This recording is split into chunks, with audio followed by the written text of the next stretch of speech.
She's a hairstylist trusted by Leila Hormozi, but her path to that level, nothing about it was glamorous. At first, I was always nervous. I'm not exaggerating. I feel like I've done thousands of weddings at this point, and I feel like I've just come to a point where I'm comfortable. Comfort didn't come from talent. It came from forcing herself to execute when every part of her wanted to stop. It's your mood, follow the plan. Worry and anxiety is a mile wide, but an inch deep. And the shift that took her from busy stylist to the woman high-profile clients trust with her image. If you want your hobby, what you're doing, to pay you as a business, you have to start treating it as a business. That's how it shifted for me. Meg Dela Cruz, welcome to Vegas Voices Podcast.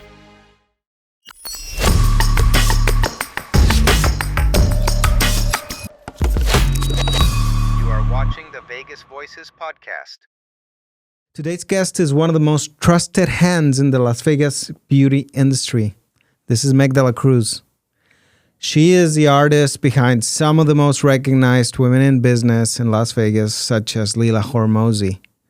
She's a luxury bridal and event hairstylist who built a thriving on-location business, and now she teaches other stylists how to build a career. Welcome to Vegas Voices, Meg. Thank you, Sergio. Pleasure to be here.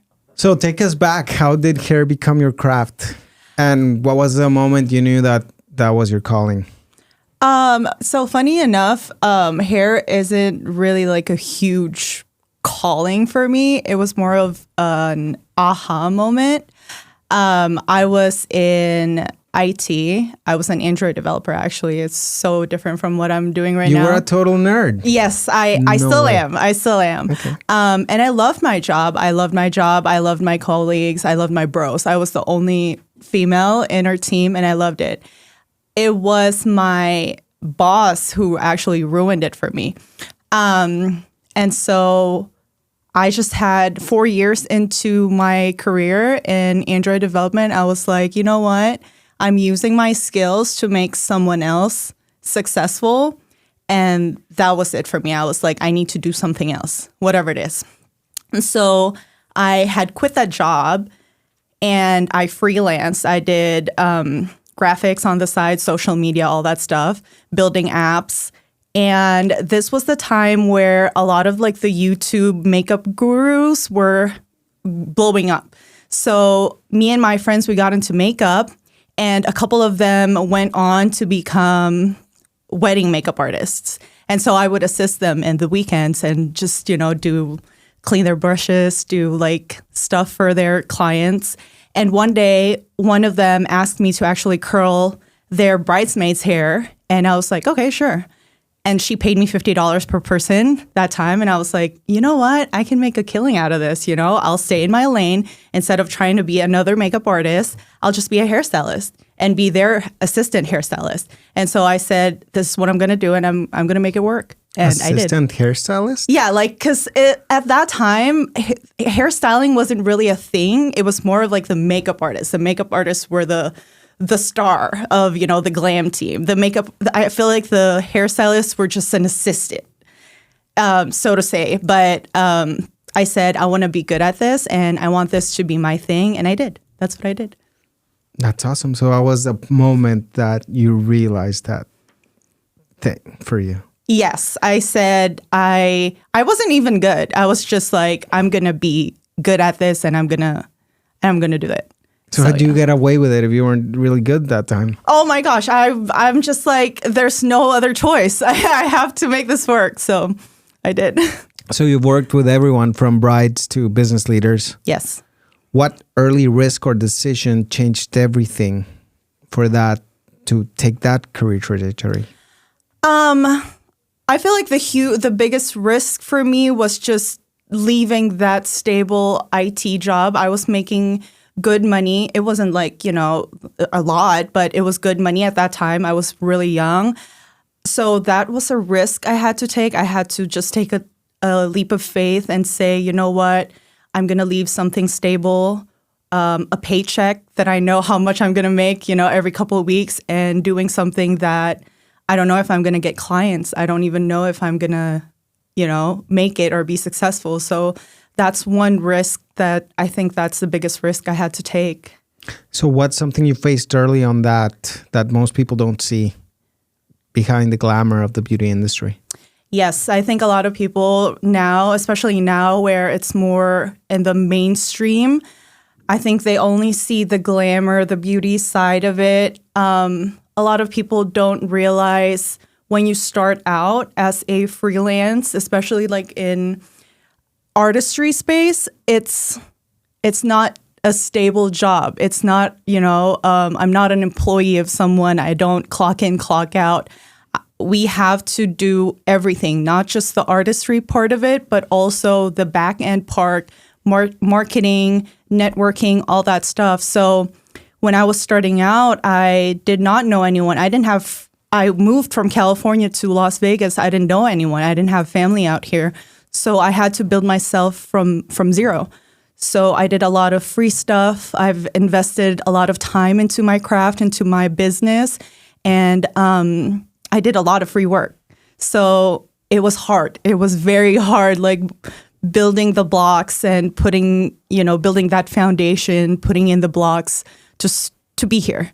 So to put in those blocks, did you use any tools from your prior career as a nerd Android developer? Absolutely. I mean, I feel like a lot of my background in IT helped me absolutely because then I knew how to, for example, build a website.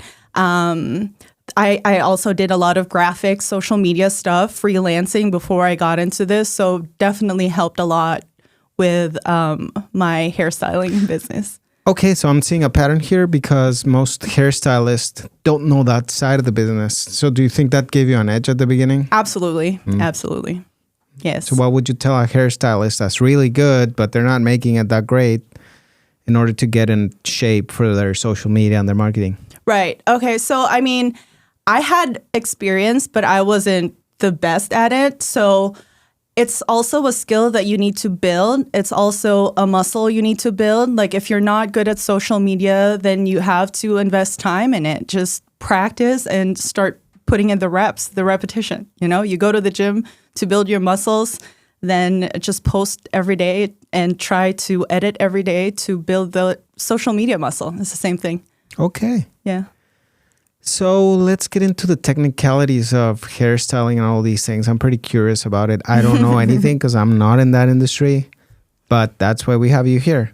So do you believe a great hairstyle is more about the technical skill or about reading the person sitting in front of you?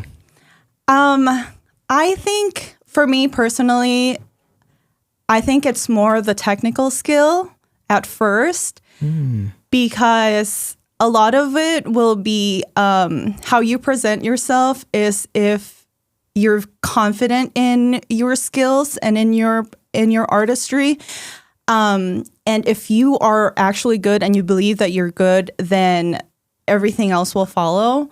Not to say that because I know a lot of other artists that are not as good, but they know how to like handle, personal relationships and market themselves.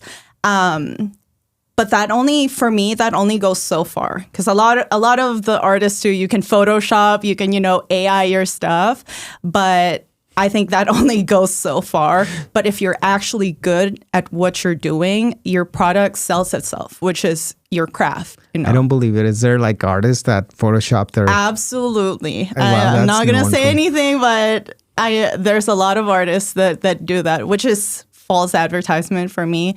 And it's just so unethical because that's what you're selling. It's your artistry. And if you Photoshop it, I believe you can edit a little bit, but just completely altering your pictures, it's just unethical.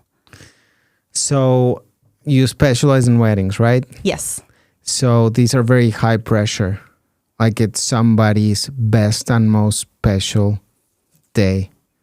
How do you center yourself to be able to create those jobs to perfection when you're doing that? Because it's a one, I imagine, right? Right. I feel like, Las Vegas is the wedding capital of the world, and we do a lot of weddings. We do weddings every day, on a Monday, on a Tuesday. So I've done so many weddings. I'm not exaggerating. I feel like I've done thousands of weddings at this point. And I feel like I just come to a point where I'm so, what's the word? Comfortable. Just comfortable going in there. And for me, it's just like going in there and hanging out with my girls. You know, a lot of the makeup artists are my friends. So when I come there, it's just like hanging out with my friends and with a new girlfriend, which is the bride. And I've come to realize that it's never about me, because at first I was always nervous. I'm like, oh my gosh, I need to be perfect. This needs to be like, you know, this, because this is her wedding day. But I had to shift that thinking. And when I shifted that into, I need to make her feel special. I need to make her feel at ease. I need to make this her special day. It's about her and not me. So even if you commit a little bit of a mistake, even though the hairstyle or the makeup doesn't come as perfect as you think it could be, as long as she feels perfect and beautiful in herself, that's all she remembers, honestly. I feel like it's about the experience that you give.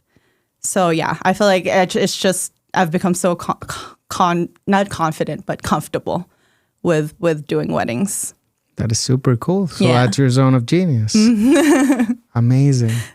So is there a hairstyle or technique that you're just your go-to and your clients fall in love with? And why do you think it resonates if you do have it? Yeah, absolutely. So I have a couple of signature looks. I call one the royal bun and the other one is the Hollywood waves.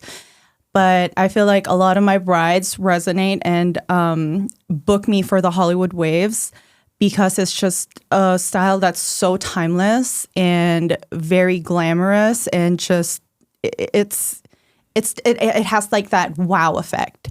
So I have actually designed my marketing and my brand to center towards that style. So a lot of my brides, if you go on my Instagram, Meg Dela Cruz hair, if you go on my Instagram, you'll see a lot of my brides are rocking that style. It's all about Hollywood waves. So they automatically just resonate and gravitate towards that. Did you register and trademark the Hollywood waves?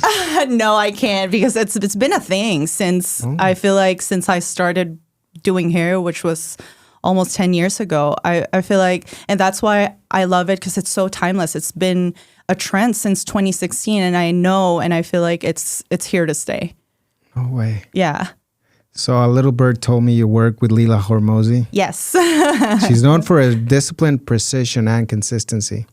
How did you get in touch with her? How did you start that relationship?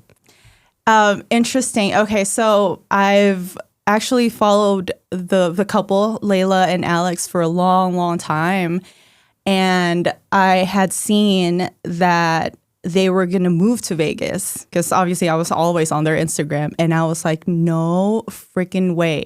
So I had messaged her. I just DM'd her, I was like, hey, Leila, I'm a huge fan. I followed you guys for so long. I saw that you guys are moving to Vegas, and if you ever need hair, please, I would love to do your hair for free, blah, blah, blah. And obviously, I didn't think that she was going to respond, but she did. Funny enough, she did. She was like, oh my gosh, yeah, blah, blah, blah. And I was so shocked. And that's how it started. For the record, though, she's not getting her hair for free. She would never do that. She's such a good client. She respects our time and our craft. So she's just amazing. I'm so lucky and fortunate that, our paths have crossed. Yeah, successful people, I think, are in great exchange. And I think you get paid very, very, very, very well. So what is it like styling someone whose brand is built on performance and high-level leadership? Very inspiring. Very, very inspiring. Even before I had met her in person, they've always inspired me. But being in that presence, she just commands, I can't explain it, but she's so down to earth. She's so normal, just like any one of us, but she's just, her presence is so inspiring. I remember when I had started doing her hair, she even knew that I was doing classes, and she had asked me, "Hey, Meg, are you still doing classes?" And at that time, I actually stopped doing classes. And I told her I stopped doing classes, and she said, "Why? You have to do it again, you know?" And so it's just being around her, being around like her, she has their worth ethics are just out of this world. Like, you've never seen people that work so hard. So every day I come in there, I leave the room and I'm always like inspired. I want to do more. I need to do more. I can do this, you know? So, yeah. How do you see that work ethic? Is she working while you're cutting her hair? What do you observe? Yes, Give us actually. I don't cut her hair. I only style, but we actually go in there. She does hair and makeup, and she stacks her activities for the day. So she's on a meeting while we do her hair and makeup. She's just always working. Yeah.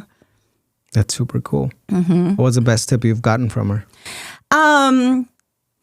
A lot. So she has actually this thing she always says. I don't know if we can cuss on air. Yes, you can. Yes, of course. it's your mood, follow the plan, which, you know, self-explanatory, because I've seen this woman. She could be sick. She could be feeling under the weather. She could be not feeling 100%, but she's still going to go and do it. She's always on.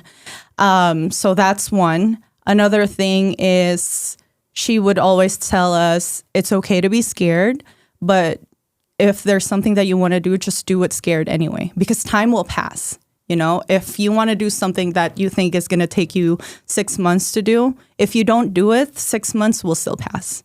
So just do it anyway. Do it scared. And if you fail, don't think that you failed. It's just another lesson for you, you know. And then also, but what if you don't fail? What if you succeed? Right? So that's another thing. And one of my favorites too is she always says, worry and anxiety is a mile wide, but an inch deep. So we always like to worry. We're always anxious about things that we want to do, we want to achieve. And most of the time it paralyzes us because we're like, oh my gosh, it's so vast. Like, my anxiety is so vast. But if you just jump into it, you realize it's just an inch deep. And it's so true, because it resonates to me a lot, because that's how I am. I worry a lot. But then when you just do it, you're like, oh, that wasn't that bad. I should have done it like a year ago. You know what I'm saying? So kind of like coming to the Vegas Voices podcast. Yeah. You're not nervous anymore. I love it. Exactly. So in your business, what's the most tangible impact that Leila has had for you? Restarting my education, actually. Yeah, because when she had given me an advice where I should focus on education, and maybe just for my styling, build a team and keep like my high profile clients and just cater to them. And I actually took that advice, and I'm in the process of doing that. But yes, that's one very tangible advice that she gave me that I actually did. I mean, it makes sense, because classes are way, way more scalable than, you know, getting clients. Exactly. Right? Exactly. Unless you duplicate yourself. That's what she says. That's exactly. a whole nother shebang. Mm-hmm. So how has styling a high profile person like her changed the way your clients see your brand? Yeah, so I mean, aside from Leila, I've done a few more high profile people, and I think that just puts another layer of trust and credibility to my brand and myself. So when brides or other clients see that I've worked with these people, it makes them trust me more, because the high profile people and VIP people, it's a different kind of environment when you're working with them. You know, there's NDAs in place. There's some things that you have to do and you cannot do. Mm-hmm. And when people see that you have experience working with the VIPs, it makes them trust you more. So yeah, and obviously brides also love that, oh, she's worked with so-and-so, she did so-and-so's hair. It just makes them feel so excited. So who are those other so-and-so? I've done like people from Netflix, Heather Musa. Okay. I've done Brittany Mahomes. A lot of NFL wives. I've done Maya Rudolph. I've done her hair, and Amy Poehler. Cassie. I've done who else? Grant Cardone's wife, Elena. Oh, wow. Yeah. So very fortunate to be, around these people that book me. Look at you. So going on a tangent, because I mentioned cutting, and you mentioned, no, it's styling. Give me the differences between that. What does, because I'm just a guy, so I don't know about these. I don't know the little nuances of your profession. What is cutting and what is styling, and how do you differentiate that? Right. I could compare it to being a doctor. You can be a doctor and specialize in surgery or in family medicine or pediatrics. It's the same thing. So if you're a hairstylist, you can specialize in cutting, you can specialize in color, or you can specialize in styling, which is just curling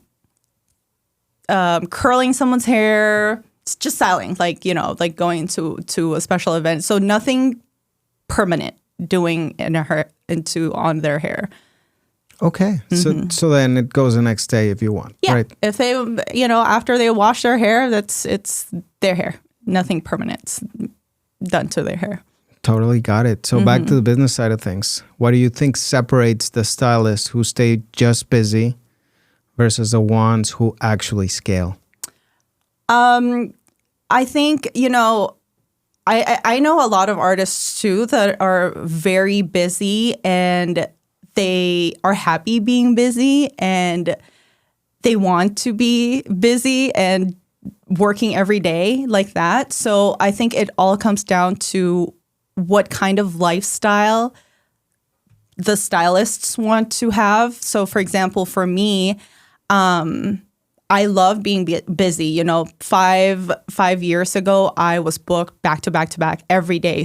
I would do 6 to 10 people a day in our busy seasons. But then I have come to realize that that's not the lifestyle I want 5-10 years from now. So I had to rethink the path that I'm trying to go. So that's how I got into education as well and training other people, other stylists. But I think the problem with just staying busy and being happy with that, which is okay, there's nothing wrong with that. It's like you said, it's very hard to scale unless you can clone yourself. So I think stylists don't realize that there are other avenues where you can still be in we can still be in our profession, in our artistry, but we can still scale and step back and just be on like the driver's seat versus being the one going out there and doing all this stuff. And talking about cloning yourself, do you think there'll ever be a robot that can do what you can do? Hell no. Oh my gosh. I feel like this is like our golden age as artists, because I know a lot of AI can do some artistry things, which, like songs now they can do like AI songs and stuff like that. But I don't know, if you're using your hands, I feel like it's going to take a lot of time for AI to be there, AI and robots to be there, because there's just little detailing, little movements that I don't think a robot can do and mimic as of now. So the Hollywood wave is protected. No yes, robot's gonna be able to do that right now. I think maybe I could develop that. Very good. Yeah, that would be $1 trillion type of thing. That would be a full moment circle for me if I could program a robot to do the Hollywood waves. Yeah, wow. Unlimited scaling there. Yes. Good. So I know now you are one of the most sought after, probably expensive stylists out there. What is the mindset shift that helped you break out of the charging too little phase and giving that premium to your services? Yeah, that's a really good question. Actually, Ivan's wife, Nicolina, shout out to Nicolina. She was, I would consider, my first mentor. Mm-hmm. And when I had met her, I was only charging $75 a person.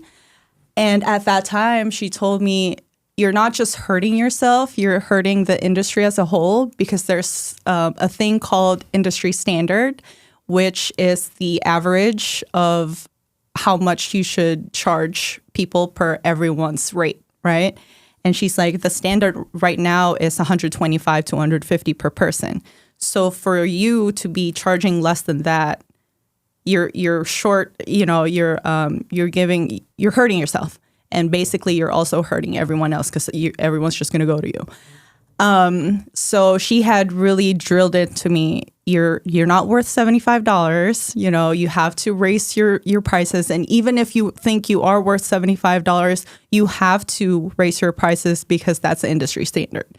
So she was the first person who actually explained that to me in a logical kind of way, which, you know, with my background, I'm a very logical person as well. So I'm like, you know what, that makes sense.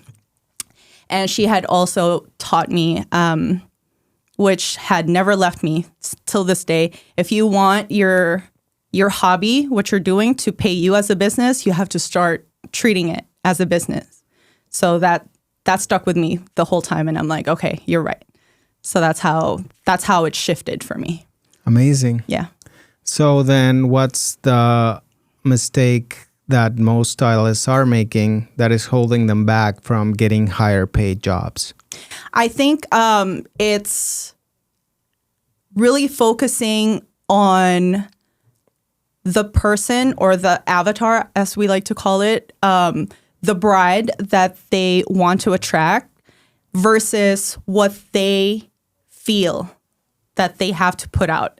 Meaning, a lot of artists are very emotional about their work and about, obviously, their art. It's our baby, you know. It's like, it's very personal for us, right? It's our artistry. And a lot of us, when we're starting out, we put things out where we think, oh, I think this is nice. I think this is pretty. I think this is what I need to put out. But if you shift that and focus on, if I want to attract a high-paying bride, a luxury bride, what do the luxury and high-paying brides want to see? So for me, the Hollywood wave. Huh? Of course, the Hollywood wave, of course. Exactly, the Hollywood waves. So I can tell you that I am so tired of doing the Hollywood waves. I'm just like, I've done it hundreds of times, and when I see it, I'm like, oh, you know, when you eat a food every day, you're like, you get tired of it. That's how I feel with Hollywood waves. But that's what my avatar, that's what my ideal bride wants, and they pay money for that. So I have to make sure that that's what I serve them. Don't the Hormozi say that when it gets boring is like when you make money, right? Exactly, yeah. Exactly. Same for me. When I build an ad campaign in my profession, it's like another one. But it's boring, but it makes money, so. Exactly. That's actually what they say, because sometimes we get bored and we're like, oh, let me do something new. But we forget that, well, it's boring because you've been doing it too much and it's working, but that you don't realize you can just stick with it and make it better. Not just don't chase something new. Just make the thing that's working better. Of course. Mm-hmm. All right, so let's go into the coaching part of things.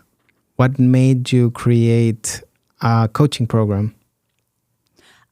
So when I had first started out, there's not a lot of coaches, not a lot of freelance education out there. So right now, that's what I'm trying to build, is a community where they can come to me and have what I didn't have, and I wish I had when I was starting out. So what do girls have when they're starting in this profession? What is the normal route, like a university or the conventional route, and then what is the difference between what you're trying to accomplish?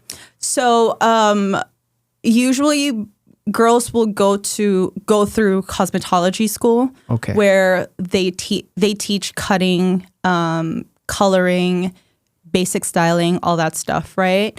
and then you can specialize after that. But you need cosmetology school. There's no other way. You can't self-teach yourself all those basics or stuff like that. There's, well, I don't want this because there's a lot of like... That's okay. Yeah, I don't want to say that you don't have to go to school. Okay, you know what I'm saying? Yeah, but just go to school.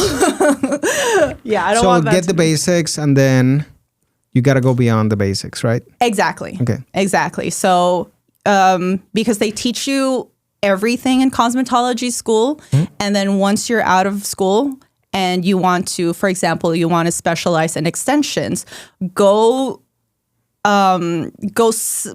seek someone or like a program or a coach that will teach you, and so you can master that route, you know? Right. So if you want to do hairstyling, or I mean event styling, which is weddings and all that stuff, which is what I did. I went to bridal hairstyling classes. So you can go that route and just like master that part of your artistry. Okay. So what do starting stylists struggle with the most, and what do you wish they knew earlier? I think a lot of artists struggle with consistency. You know, like I said, it's not like we're employees of a company where we clock in, we know our jobs, we know when we go into work, we have a set number of, you know, these are my responsibilities. I need to do this every day. When you're starting out, you don't know how to get clients. You don't know how to market yourself. You don't know if it's going to be consistent for you, but you just have to keep going. Just keep going. There will be days where you're not going to get anything. You're not going to get paid for anything, but you're building you're putting the building blocks into your business, and then you'll just keep going, and then you'll achieve your goals. Just keep going. Just keep going. Come into your community to get the best. Exactly. I'm here for you. Awesome. What are the biggest myths stylists believe about success in the beauty industry? I think a lot of people think that only the talented people become successful in this space. There is some truth to that. Obviously, if you're very talented, you're supposed to succeed. Like, there's no way, right? But I think you can build your skills. Like, I wasn't the most talented hairstylist ever. Like, I wasn't able to do. It took me 3 years to master Hollywood waves, but I was persistent and I was hungry and I was obsessed. So I think in most cases, all of those obsession, passion, that will eventually be talent. So don't get discouraged if you see another stylist that is new and they're already so good, they're so talented. It's okay. You're in your own journey, focus on your journey and just keep practicing. You will get there. Same thing, like I said, the Hormozis always say you have to put in the repetitions, the reps. You have to practice, you have to go in the gym, you have to build those muscles. There's no way that you could just go one day, work out, and you expect to be a huge bodybuilder. No, there's no way. You have to go every day, build the repetition, and you'll get there. Okay, so how do you teach someone the basic reps to deliver a premium client experience, not just a hairstyle? So with client experience, I feel like I said earlier, I mentioned earlier, you have to be confident in your work first, which is confidence will come from you being actually really good at what you're doing. So how you're going to be good at what you're doing is just really like practicing, even on your off days, even on, especially when it's not a busy season, take your mannequin out and practice on it, So when you build that confidence, you just go in the room and you're confident in yourself, you're going to do good. And then the customer relationship just comes after that. And because you're not nervous, you're not like thinking, oh my gosh, what do I have to do? It just flows. It just becomes muscle memory to you. And then now you can focus on actually making the client feel good and actually like leaning more into the client experience. I think it just flows naturally after that. So just like anything, wax on, wax off. I didn't know there were mannequins for these things. That is so cool. Yeah, there's mannequins with like a full head of hair, and then you can practice on it. So when you put it on, you take it off, Yes. put it on, take it off. Crazy. So Vegas being one of the busiest markets in the country, how do you stay grounded with the unpredictability of all the events, weddings, all these schedule changes, etc.? Yeah, Vegas is very crazy. It is very crazy. Formula One just concluded. Did you have some gigs over there? Oh, yes. Wow. Yes. It's we have a love-hate relationship with Formula One because it's very hard to get around.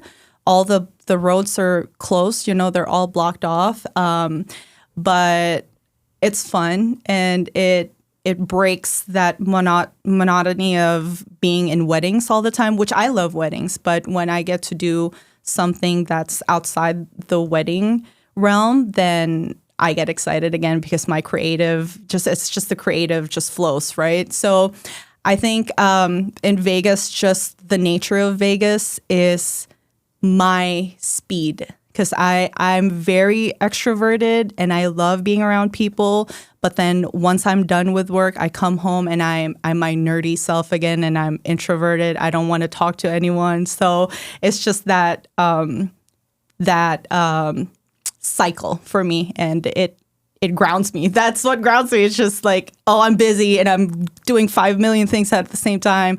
And then I come home and I'm just like, chill. I don't want to do anything. So Meg, did you get to go into the paddock this last F1? Oh my gosh, I wish I could have. I always tell my friends, like, next time we shouldn't work. We should just get ourselves invited. I had one friend, she was telling me. So where did you do these styles? Like in their hotel rooms. Okay, got it. Yeah. So we just see the pictures when they're at the paddock, and, on Instagram. But yeah, hopefully maybe next year we can get to go.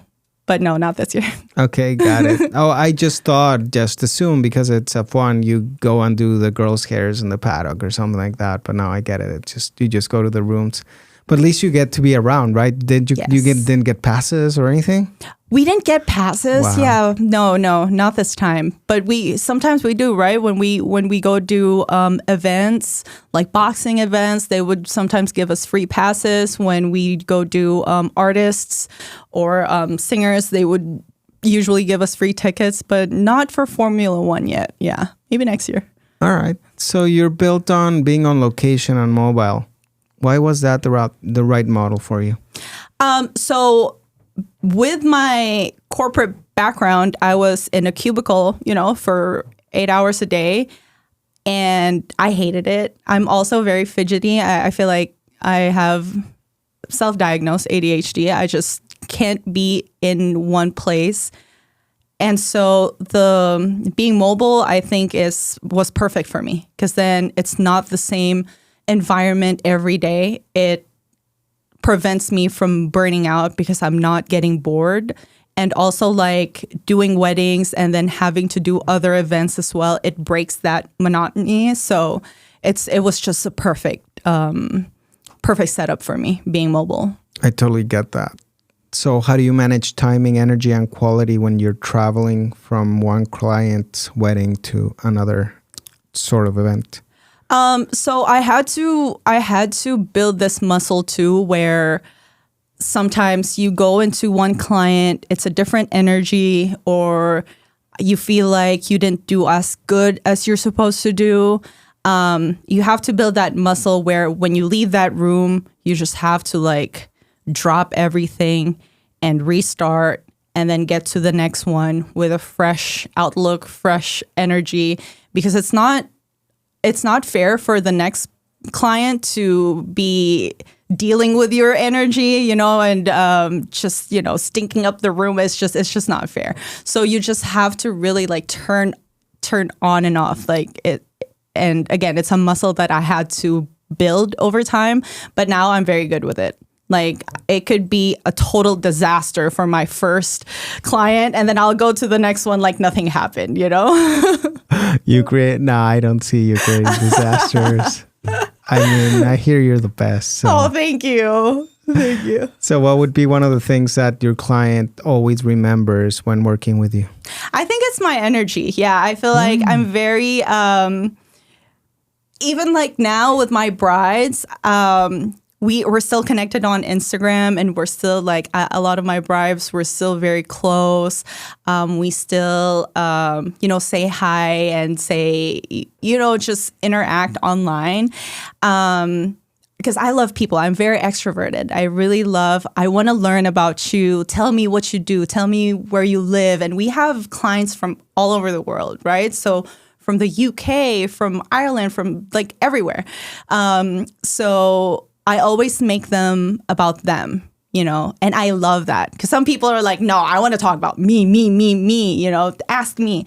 But to me, I actually have more fun when I'm listening to someone tell me about their life. I feel like I'm living vicariously through my clients, and it's just so interesting and fun to me that way. So all of my clients, I feel like when they sit in my chair, they always have fun. Wow. Yeah. And you make them talk about themselves. Yes. And I've heard that the most interesting person is the most interested, actually. Oh, yeah. So, yeah, you can take that, zinger. Yes. So you recently became a mom. Congratulations. I did. Thank you so much. So how has that changed the way you work, your time, and your identity?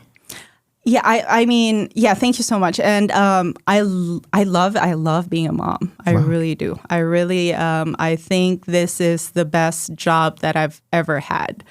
And I love it. I want to be the best at it. And timing wise and identity and my career, obviously he's a priority now too. So I had to like calm down a little bit with work, because before, if you ask me, hey, can you do this? Yes, absolutely. What time? I'll be there. Now it's more like being more intentional about the jobs that I pursue, and also being more intentional about how I want the business to be in 5 years and 10 years down the road, because now my goal ultimately is to stay more at home and be with him. So a lot of my career choices and my business choices revolve and center around that. Wow. So did become a mom shift your ambition, accelerate it, or diminished it? Definitely accelerated it. Wow. Yes. I think before I've always been like hungry. I've always been passionate about what I do. I don't like mediocrity. I think one day in my life, I just snapped and I thought to myself, I'm like, there's only one life that I get to live. Why would I live it in mediocrity? But now that I have him, I realize I'm like, this is probably what I was working for. What's your name? What's his name? Archer. Okay. Archer, yes. Archer Alexander is his name. So yeah, I realized I'm like, I think this is what I've actually been working for. I didn't have a child before, but then I knew that when I do have a child, I want my lifestyle to be centered around him and family. And I want my priority to be him. And I'm building all of this for him. You know what I'm saying? Yeah. I can see that as a challenge because you're super, you're super ambitious and then everything. So yeah, it's gonna be. I can't wait to see how that turns out. Yeah, yeah. All right, cool.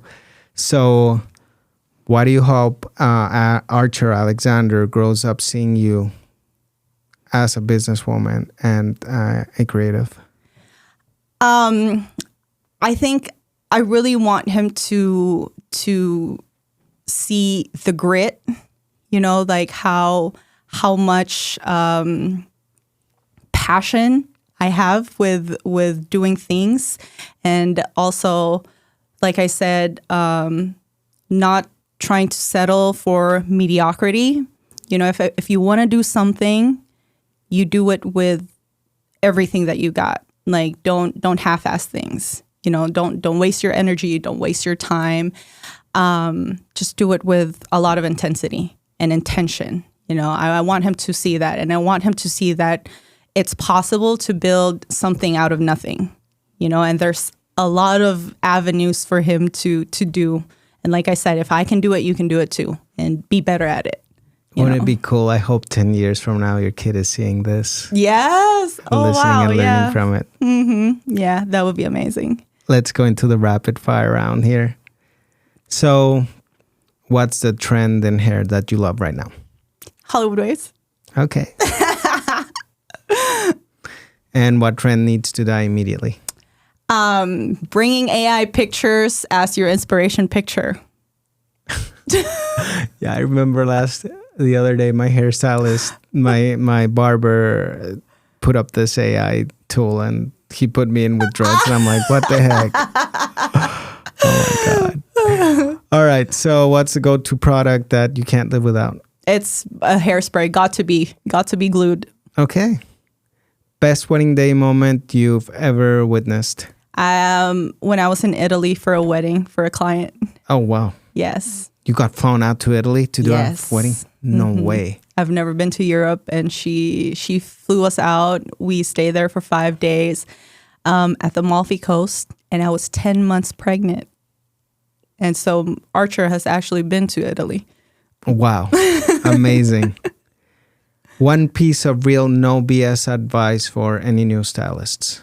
Practice. Practice. Just practice. Simple. Simply the simplicity. Just like all the zingers that you give me from Leila, they're always like big wisdom is contained in small pieces, right? Exactly. Wow. Cool. So I want to know a little bit about your future. You're already known for your work and all your coaching. What is the next level that you're building toward? I think cloning myself in terms of styling. So building a really good team that I can send out there and do at least the same kind of job and quality that I do for my clients. And so that way I can be more in the back seat and, they could just go out there and I could be spending more time with my baby. Super cool. And what is the bigger mission behind your brand beyond hair? I think I've always been into service. I think with my brides, I love to serve. It's me serving them to make sure that they feel their best, that I make them feel like they're the most important and the most beautiful person that day, because that day they actually are, they're the Miss Universe. I hype them up and make sure that they're happy. Right. And then for other hairstylists, again, service, I want to serve them so that I could help them be whoever they want to be, or if they want to choose the same path as I did, I want to be able to teach them what I did so they don't have to do the hard stuff. And I'm just here to hold their hand. Definitely. That's one of the energies that I've felt from you since you got here. You have an energy of service. So for a final question, when people say Meg did my hair, what do you hope that represents? Luxury, quality, and energy and fun. I feel like I want them to say that whatever they saw on Instagram that they didn't think that I can do to their hair, I want them to be like, oh, she transformed me. She actually can do what she has on Instagram. And on top of that, she was a freaking fun person to be with. Perfect. If any pageant contestants, brides, aspiring stylists, or any moms that want to get your inspiration, want to find you, where do they find you? So I'm on Instagram, TikTok, Meg Dela Cruz Hair. Okay. And for my education, I am Hair Coach Meg on Instagram and TikTok as well. So they can find me there. I'm always on Instagram. I have my girls who help me with my Instagram too. So if they message me, we're always going to be there to answer their questions. Awesome, Meg. You're definitely a Vegas voice, and we thank you for being here. Thank you. It was my pleasure, Sergio. Thank you so much for having me here. You're very welcome.